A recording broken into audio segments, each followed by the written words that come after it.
You know, before we even talk about numbers, can I just say something? A lot of homeowners that I meet aren't afraid to move.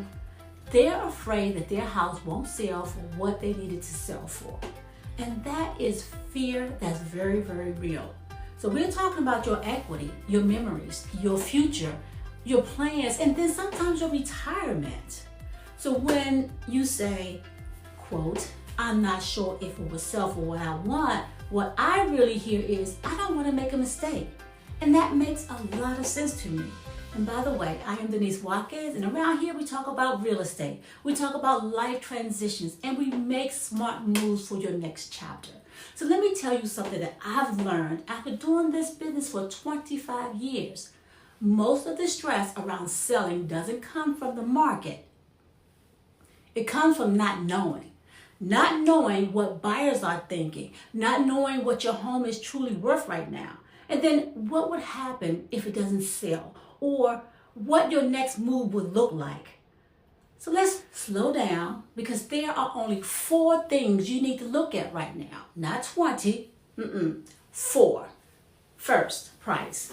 And I'm not talking about the price we wish for, or either somebody told us years ago. And certainly not Zillow estimates, but what buyers are actually paying for homes like yours.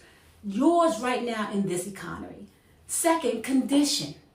Buyers today are cautious. Trust me, they are. If your home feels moved in and is ready, is clean and well cared for, you instantly separate yourself from the competition. And competition is fierce, and sometimes you have to make those small adjustments to make a big difference. So before we move to the third point, it's important to understand the market that we're in right now, because today's buyers aren't willing to sell it for homes that needs a lot of work. They're looking for properties that are well maintained and where everything is functioning the way it should. Now, third, exposure. The right buyers don't see it. If they don't see it, they can't compete for it. And competition will drive prices. So make sure your property gets lots of exposure on social media, on newsletters, word of mouth, emails, and many more places where people find homes to buy. And then fourth, negotiation. Now this is the part that most people underestimate. The highest offer doesn't always make the strongest offer. The structuring, financing, terms, they do matter. That's where experience protects you. Now here's what I want you to think. I want you to think about this. Instead of asking, will it sell for what I want? Let's ask, what would I need to do to make it happen for that number?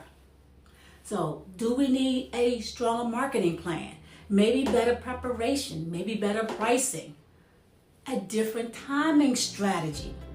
Because once we identify that, it stops being scary. It becomes a plan. And here's something that I want you to also be clearly aware of.